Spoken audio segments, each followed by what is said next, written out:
রহমতুল্লাহ। আজকে আপনাদের সম্মুখে আল্লাহ তাআলা আমাকে নিয়ে আসছেন ঈদুল ফিতর ঈদুল আজহার নামাজের নিয়ম বলার জন্য। ইনশাআল্লাহ নেক হায়াত দরজ করে ইনশাআল্লাহ বলবো। ঈদুল ফিতরের নামাজ, ঈদুল আজহার নামাজ, এই সমস্ত নিয়মকানুন সব এক, এর মধ্যে কোনো ভিন্ন নেই। ঈদুল আজহার নামাজ, ঈদুল ফিতরের নামাজ, এর মধ্যে কোনো দ্বিধাদ্বন্দ্ব নেই। ঈদুল আজহার নামাজ আমরা যেমন ঈদের নামাজ আমরা কিভাবে পড়ব, ঈদের নামাজ যখন আমি বাড়ি থেকে যখন ঈদগাহে চলে গিয়েছি তখন অলরেডি আমার নিয়ত হয়ে গিয়েছে। ইমাম সাহেব যখন ঈদের নামাজের জন্য তাকবীর দিবেন আমরাও তাকবীর দেব। ঈদের নামাজে যখন ইমাম সাহেব তাকবীর দিয়ে এবং হাত বাঁধবেন আল্লাহু আকবার, আমরাও তাকবীর দিয়ে আল্লাহু আকবার, আমরাও তাকবীর দিয়ে ইমাম সাহেবের মতো আমরাও হাত বাঁধবো। ইমাম সাহেব মনে মনে সানা পড়বেন, আমরাও মনে মনে সানা পড়ব, নামাজের সানা। সুবহানাকা আল্লাহুম্মা ওয়া বিহামদিকা ওয়া তাবারাকা ইসমুকা ওয়া তাআলা জাদ্দুকা ওয়া লা ইলাহা গায়রুক। সানা শেষ হলে ইমাম সাহেব হাত তুলবেন, তাকবীর দিবেন আল্লাহু আকবার, আল্লাহু আকবার, আল্লাহু আকবার। অতিরিক্ত তিনটা তাকবীর দেওয়ার পরে চতুর্থ তাকবীরে ইমাম সাহেব এইভাবে হাত বাঁধবেন, হাত বাঁধবেন, আমরাও তাকবীর দেবো ইমাম সাহেবের সঙ্গে, আমরাও হাত বাঁধবো। হাত বেঁধে ইমাম সাহেব যখন সূরাতুল ফাতিহা শুরু করব আমরা শ্রবণ করব। ইমাম সাহেব আউযু বিল্লাহ বিসমিল্লাহ তাউস তাসমিয়া পড়ে সূরাতুল ফাতিহা পড়ে সূরা ফাতিহা শেষ করে আমিন বলবেন। আমিন বলে আবার তাসমিয়া পড়বেন। তাসমিয়া পড়ার পরে যে কোনো কিরাত, তাসমিয়া পড়ার পরে যে কোনো কিরাত বলবেন। বলা শেষ হলে ইমাম সাহেব রুকুতে চলে যাবেন, আমরাও সকালে রুকুতে চলে যাব। আল্লাহু আকবার, আমরা এইভাবে রুকুতে চলে যাব। রুকুতে চলে গিয়ে রুকু থেকে আমরা দাঁড়িয়ে যাব। রুকু তাসবিহ পড়ার পরে আমরা রুকু থেকে দাঁড়িয়ে যাব। সামিআ আল্লাহু লিমান হামিদা, ইমাম সাহেব যখন সামিআ আল্লাহু লিমান হামিদা বলবে মুক্তাদি যারা আছি আমরা তখন বলবো রব্বানা লাকাল হামদ, রব্বানা লাকাল হামদ। কোনো ঈদগাহ ময়দানে যদি কাতার বড় হয়ে যায় কিংবা অসংখ্য কাতার হয়ে যায়, যে বড় হওয়ার কারণে মুক্তাদিরা ওই নামাজগুলো শুনতে পারবে না, ইমাম সাহেবের যে তাকবীর উল্লাহ তাকবীর শুনতে পারবে না, বিদায় মুকাব্বির তৈরি করা হয়। মুকাব্বিরের কাজ হলো এটাই, যে ব্যক্তি মুকাব্বির হবে ইমাম সাহেব যখন সামিআ আল্লাহু লিমান হামিদা বলবে মুকাব্বির ব্যক্তি বলবে রব্বানা লাকাল হামদ। যদি ইমাম সাহেবের সঙ্গে সামিআ আল্লাহু লিমান হামিদা বলেন তাহলে কিন্তু আপনার নামাজ ভুল হয়ে গেল। যখন ইমাম সাহেব সামিআ আল্লাহু লিমান হামিদা বলে দাঁড়িয়ে গেলেন, মুক্তাদি যারা আছি আমরাও রব্বানা লাকাল হামদ বলে দাঁড়িয়ে যাব, সোজা হয়ে দাঁড়াবো।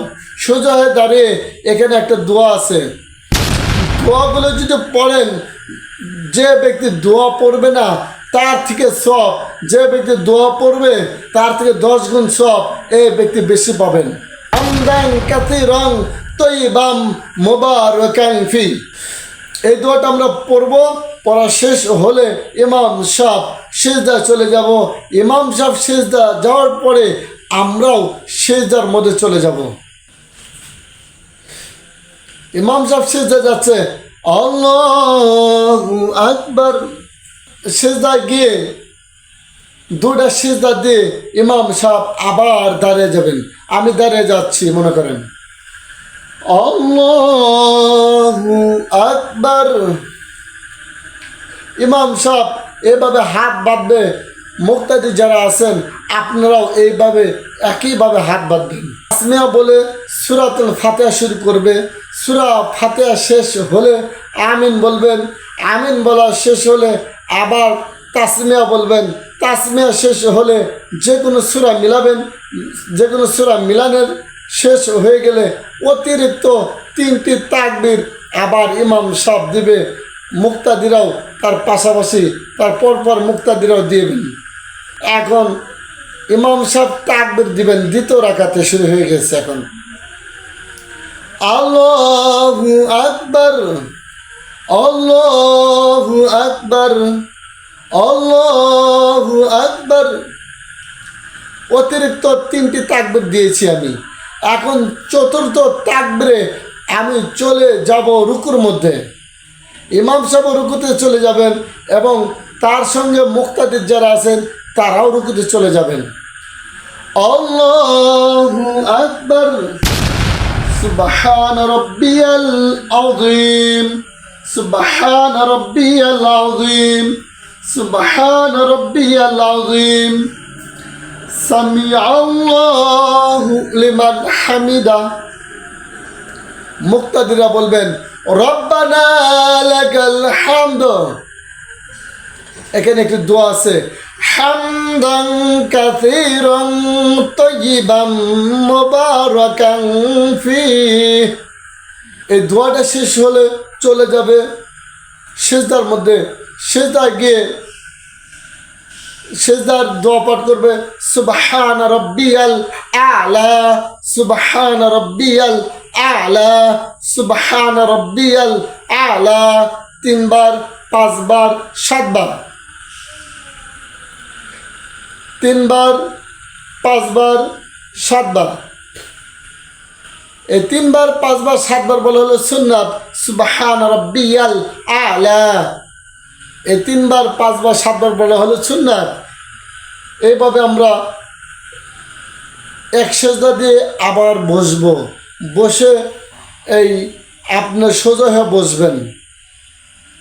সোজা হয়ে বসে কিছুক্ষণ অপেক্ষা করবেন। ইমাম সাহেব অপেক্ষা করবে, আপনিও অপেক্ষা করবেন। ইমাম সাহেব আবার সিজদা চলে যাবে, আপনি আবার সিজদা চলে যাবেন। আবার সিজদা দোয়া পাঠ করবেন, সুবহান রাব্বিয়াল আ'লা, সুবহান রাব্বিয়াল আ'লা, সুবহান রাব্বিয়াল আ'লা। এই দোয়া যখন শেষ হবে তখন ইমাম সাহেব যখন তাকবীর দিয়ে উঠবে, আপনিও তাকবীর দিয়ে উঠবেন। ইমাম সাহেব তাকবীর দিয়ে উঠবে, আত্তাহিয়াতুল বৈঠকে বসবে, আপনিও আত্তাহিয়াতুল বৈঠকে বসবেন। ইমাম সাহেব আত্তাহিয়াতু লিল্লাহি ওয়াসসালাওয়াতু পুরোটা শেষ করবেন। শেষ করার পরে দরুদ শরীফ পাঠ করবেন। দরুদ শরীফ পাঠ শেষ হলে ইমাম সাহেব দোয়া মাসুরা পড়বেন। আপনারাও আত্তাহিয়াতু শেষ করে দরুদ শরীফ শেষ করবেন। দরুদ শরীফ শেষ হলে আপনারাও দোয়া মাসুরা পড়বেন। ইমাম সাহেব সালাম ফিরাবেন, আসসালামু আলাইকুম ওয়া রাহমাতুল্লাহ।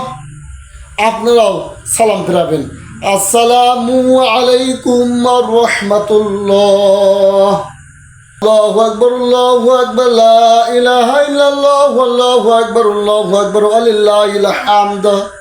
ইমাম সাহেব দোয়া পড়বে, আপনারাও এই দোয়াটি পাঠ করবেন। ইমাম সাহেব যখন খুতবা দিবে আপনারা চুপ করে শুনবেন, কথা বলবেন না। এভাবেই নামাজ শেষ করবেন ইনশাআল্লাহ। আল্লাহ তাআলা রব্বুল আলামিন আপনাকে সঠিকভাবে নামাজটা বুঝে পড়া তৌফিক দান করুন, আমিন। আখির দাওয়ানা আলহামদুলিল্লাহি রাব্বিল আলামিন। ভিডিওটি এই যদি ভালো লেগে থাকে, কথাগুলো যদি ভালো লেগে থাকে, এই শিক্ষণীয় বিষয় যদি হয়ে থাকে, তাহলে এই ভিডিওটি অবশ্যই আপনি শেয়ার করবেন অন্য মানুষকে শেখার জন্য। আর এই ভিডিওটির মধ্যে অবশ্যই একটা লাইক অবশ্যই দিবেন। ভিডিওটির মধ্যে কমেন্টে জানাবেন যে ভিডিওটি কেমন হয়েছে। আর এই ভিডিওটি বেশি বেশি করে শেয়ার করবেন। আর ভালো ভালো ভিডিও পাওয়ার জন্য অবশ্যই আপনি অবশ্যই চ্যানেলটি সাবস্ক্রাইব করে রাখবেন, বাটন অল করে রাখবেন ইনশাআল্লাহ।